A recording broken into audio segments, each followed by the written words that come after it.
दो घूंघट और एक मॉडर्न बहू का पहला बच्चा।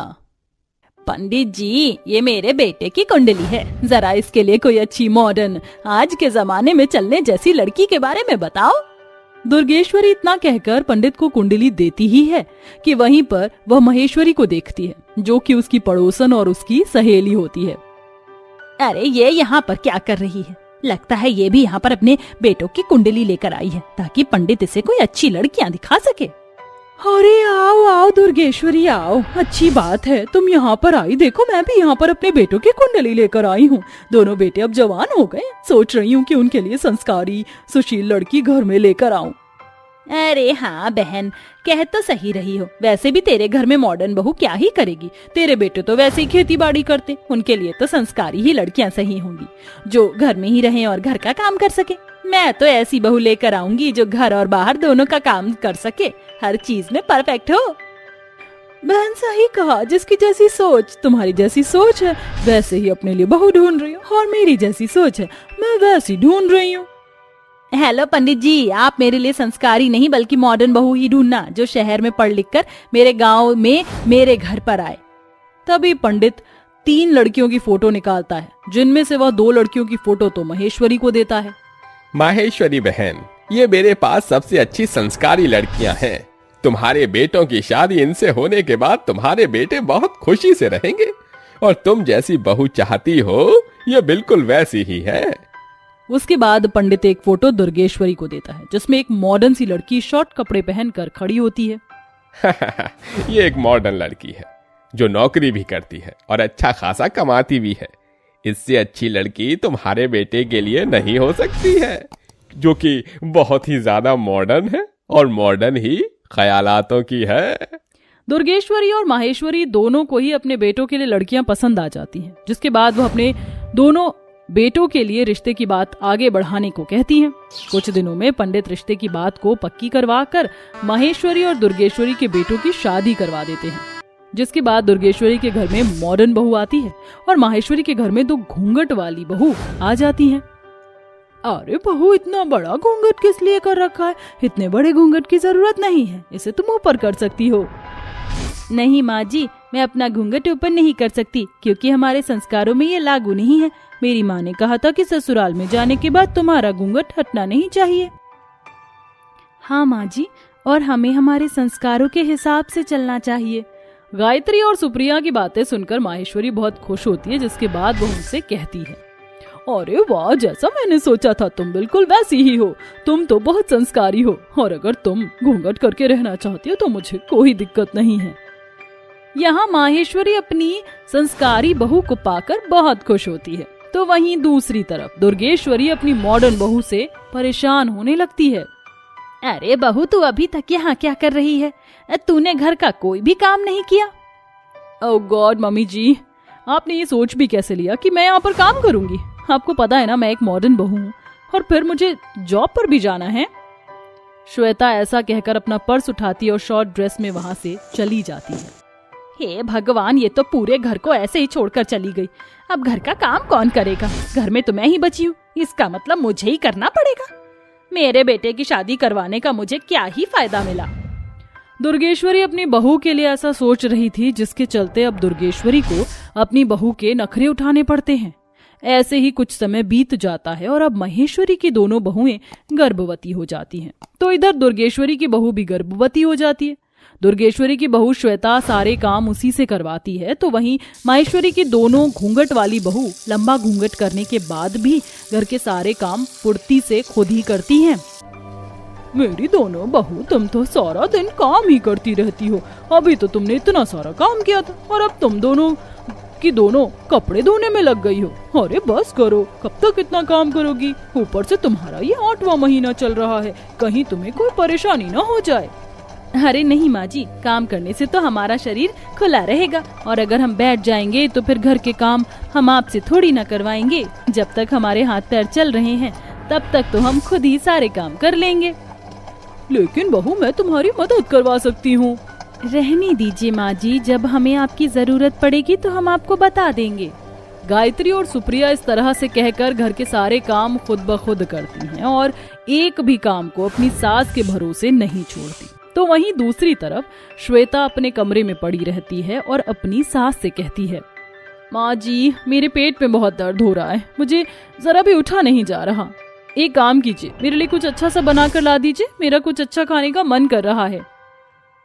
अरे बहू, तुझे पता है सुबह से ये तेरा 5वीं बार है जो तुझे कुछ खाने का मन कर रहा है। अब मैं क्या सारा दिन तेरे लिए खाना ही बनाती रहूंगी?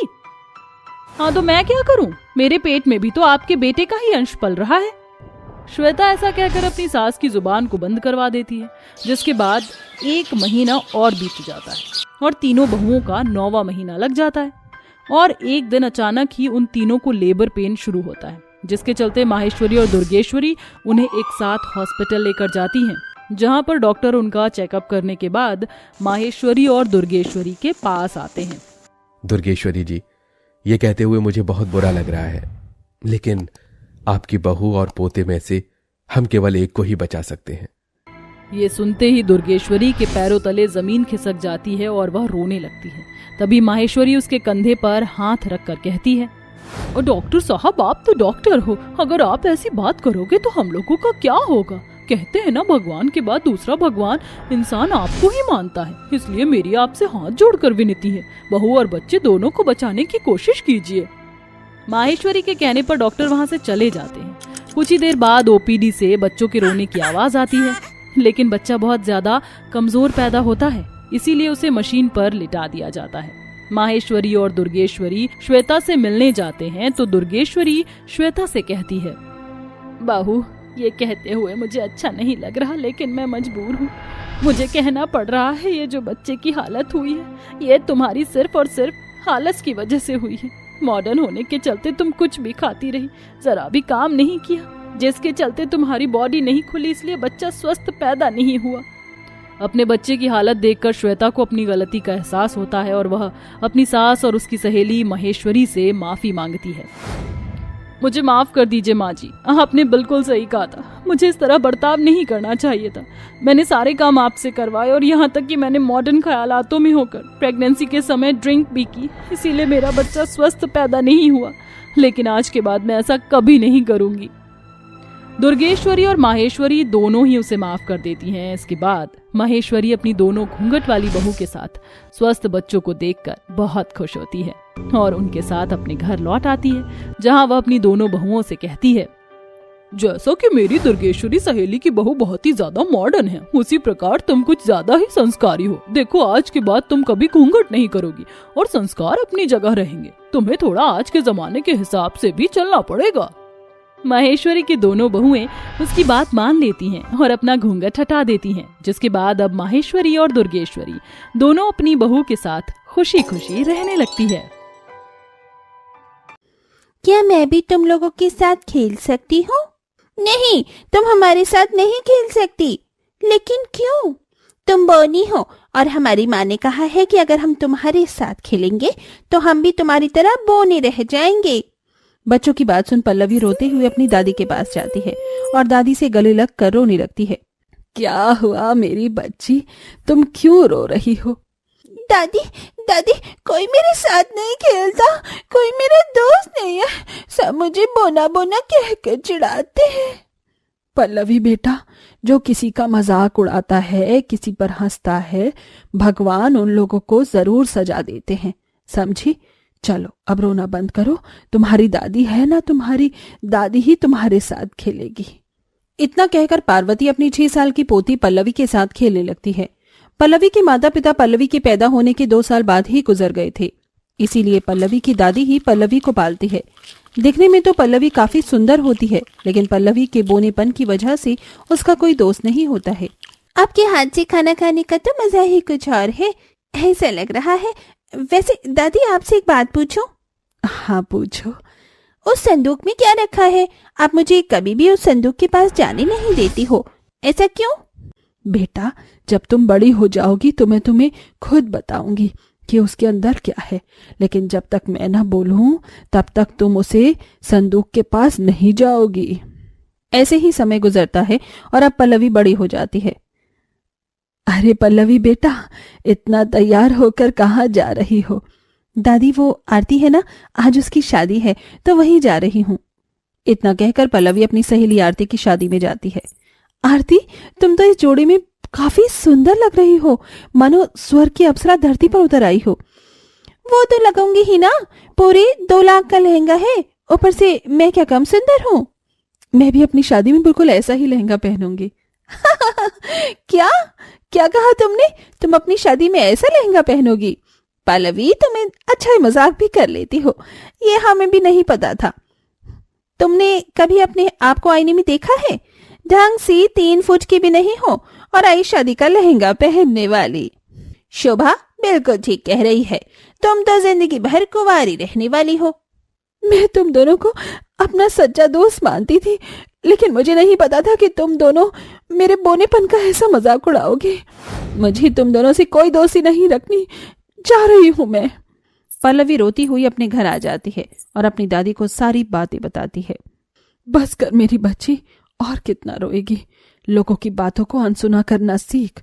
उन लोगों का काम ही है दूसरों का मजाक उड़ाना। तुम देखना, तुम्हारी शादी का जो लहंगा होगा ना, वैसा लहंगा आज तक किसी ने नहीं पहना होगा। सबकी आंखें फटी की फटी रह जाएंगी। सच में दादी, ऐसा ही होगा? हाँ मेरी बच्ची। ऐसे ही समय गुजरता रहता है और बढ़ती उम्र के साथ अब पार्वती की तबीयत धीरे धीरे खराब होने लगती है, जिससे पार्वती सिर्फ कुछ ही दिनों की मेहमान रह जाती है। आपको कुछ नहीं होगा, मैं आपको कुछ नहीं होने दूंगी। आप मुझे ऐसे अकेले छोड़कर नहीं जा सकती दादी। बेटा, जो जन्मा है उसका अंत निश्चित है, लेकिन आज मैं तुम्हें कुछ ऐसा देने वाली हूँ जो तुम्हारी जिंदगी की सबसे अहम चीज होने वाली है। जो संदूक को लेकर आओ जाओ, जिससे मैंने तुम्हें आज तक छूने नहीं दिया। पल्लवी संदूक को लेकर आती है और उसे खोलती है। दादी, इसके अंदर तो ये शादी का लहंगा है, वो भी इतना खूबसूरत। ये शादी का लहंगा आपके पास कहाँ से आया? ये लहंगा मुझे मेरी माँ ने दिया था। ये कोई साधारण लहंगा नहीं है, बल्कि एक जादुई लहंगा है। इस लहंगे को तुम जब भी पहनोगी तो तुम भी बाकी लड़कियों की तरह लंबी हो जाओगी। लेकिन एक बात याद रहे, इसका असर सिर्फ 5 दिन तक ही रहेगा।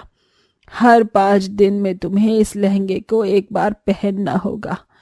5 दिन पूरे होते हैं तुम पहले से ऐसी बोनी हो जाओगी। आज मैं अपने अंतिम समय में तुम्हें ये सब बता रही हूँ। मेरे जाने के बाद अपना और इस लहंगे का ख्याल रखना। इतना कहते ही पार्वती इस दुनिया को अलविदा बोल देती है। अपनी दादी के कहे मुताबिक पल्लवी जब उस लहंगे को पहनती है तो पल्लवी की हाइट दूसरी लड़कियों जैसी हो जाती है। पल्लवी हर 5 दिन में उस लहंगे को पहनती थी, जिससे उसकी हाइट हमेशा लंबी ही रहती थी। पल्लवी जिस कंपनी में काम करती थी, उसी कंपनी में अभिषेक नाम का एक लड़का भी काम करता था। पल्लवी और अभिषेक एक दूसरे से बहुत प्यार करते थे। मैं तुमसे बहुत प्यार करता हूँ और तुमसे और दूर नहीं रह सकता, इसलिए आज मैं तुम्हें शादी के लिए प्रपोज कर रहा हूँ। मैं भी तुमसे बहुत प्यार करती हूँ और तुमसे दूर नहीं रह सकती। मैं भी तुमसे शादी करके हमेशा हमेशा के लिए तुम्हारी होना चाहती हूँ। पल्लवी की हाँ सुनकर अभिषेक बहुत खुश होता है, जिसके बाद अभिषेक और पल्लवी एक दूसरे से शादी कर लेते हैं। शादी के दिन भी पल्लवी ने अपना वही जादुई ब्राइडल लहंगा ही पहना होता है। शादी के बाद पल्लवी अपने ससुराल की जिम्मेदारी को अच्छे से निभाती है और ऐसे ही समय गुजरता है। ऐसे ही एक दिन, हे भगवान, अच्छा हुआ कि मेरी आंख इनके उठने से पहले खुल गई। मैं तो भूल ही गई थी कि 5 दिन पूरे हो चुके हैं। जल्दी से अपना ब्राइडल लहंगा पहन लेती हूँ, वरना अगर ये उठ गई तो अनर्थ हो जाएगा। पल्लवी जल्दी से अलमारी खोलती है और अपना जादुई ब्राइडल लहंगा पहन लेती है और पहले की तरह लंबी हो जाती है कि तभी अचानक अभिषेक की आंख खुल जाती है। तुमने ये सुबह सुबह अपना ब्राइडल लहंगा क्यों पहन रखा है? वो क्या है ना, मैं पहनने के लिए साड़ी देख रही थी तो मुझे ये मेरी शादी का लहंगा दिख गया और इसे देखकर मुझे पुरानी बातें भी याद आ गई, इसलिए सोचा कि मैं ये शादी का लहंगा पहन लेती हूँ। तुम भी ना? चलो कोई बात नहीं, अब जल्दी से मेरा लंच तैयार कर दो, मुझे आज एक बहुत इंपॉर्टेंट मीटिंग के लिए निकलना है। बाल बाल बच गई, वरना आज तो पकड़ी ही जाती। हर 5 दिन में सबसे छुपकर अपना जादुई ब्राइडल लहंगा वो पहनती और अपनी जादुई ब्राइडल लहंगे उसका राज सबसे छुपाती। ऐसे ही एक दिन, हे भगवान, 12 बजने में सिर्फ कुछ टाइम ही रह गया है। 12 बजते ही मैं फिर से बोनी हो जाऊंगी और ना जाने मैं अपना ये ब्राइडल लहंगा कहाँ रख चुकी हूँ। हे भगवान, 12 बज गए, अब मैं क्या करूं? पल्लवी बहू, ओ पल्लवी बहू। हे भगवान, लगता है माँ जी कमरे में ही आ रही हैं। अब मैं क्या करूं? आज तो लगता है मेरी असलियत सबके सामने आ ही जाएगी। पल्लवी को आवाज लगाते हुए उसकी सास उसके कमरे का दरवाजा खोलती है, लेकिन इससे पहले उर्मिला पल्लवी का बोनापन देखती उससे पहले पल्लवी कंबल ओढ़ के बैठ जाती है। तू इतनी गर्मी में ये कंबल ओढ़कर क्यों बैठी है? माँ जी, ठंड सी लग रही थी, इसीलिए। लगता है तेरी तबीयत ठीक नहीं है, तू आराम कर, मैं तेरे लिए चाय भिजवाती हूँ। बाल बाल बच गए, वरना आज तो मेरी पोल खुल ही जाती। पल्लवी मन ही मन इतना बोल ही रही होती है कि तभी वहां अचानक अभिषेक आ जाता है। पल्लवी, मैंने ये बेड पर अपनी फाइल रखी थी, क्या तुमने देखी है? अरे, ये तो तुम्हारे कंबल के नीचे है, देखो यहां से मुझे दिख रही है। अभिषेक जैसे ही कंबल हटाता है तो अभिषेक और उर्मिला पल्लवी के बोनेपन को देखकर हैरान रह जाते हैं। ये क्या है पल्लवी? माँ जी, अभिषेक जी, मुझे माफ कर दीजिए। मेरी हाइट दूसरी लड़कियों की तरह लंबी नहीं है, बल्कि मैं तो बोनी हूँ। मेरी दादी ने मुझे ब्राइडल जादुई लहंगा दिया था, जिसे मैं हर 5 दिन में मुझे पहनना होता है, लेकिन आज मुझे मेरा लहंगा नहीं मिला और 5 दिन पूरे हो चुके थे और मैं अपनी असली हाइट में आ गई। 55 से लेकर बड़े होने तक सब लोगों ने मेरे बोनेपन का मजाक उड़ाया। मैंने इन सब चीजों से परेशान होकर ये सब किया। आप लोगों को इस बारे में इसलिए नहीं बताया क्योंकि मुझे लगता था कि आप लोगों को पता चलेगा तो आप लोग मुझसे सारे रिश्ते नाते तोड़ देंगे। प्लीज मुझे माफ कर दीजिए। बहू, इसमें छुपाने वाली कौन सी बात थी? बोना होना कोई पाप नहीं है। तुम बोनी हो तो इसमें तुम्हारी क्या गलती है? हमें तुम्हारे बोनेपन से कोई ऐतराज नहीं है। मैंने तुमसे प्यार किया है, ना कि तुम्हारी लंबाई से। तुम जैसी हो मुझे वैसे ही पसंद हो। आज के बाद तुम्हें ये जादुई लहंगा पहनने की कोई जरूरत नहीं है। अपनी सास और पति की बात सुन पल्लवी को यकीन ही नहीं होता, जिसके बाद पल्लवी अपने ससुराल में अपने बोनेपन के साथ ही रहती है और कभी अपनी हाइट बढ़ाने के लिए अपना जादुई ब्राइडल लहंगे को नहीं पहनती और पहले की तरह ही पल्लवी को उसके पति और उसका सास का भी प्यार मिलता है।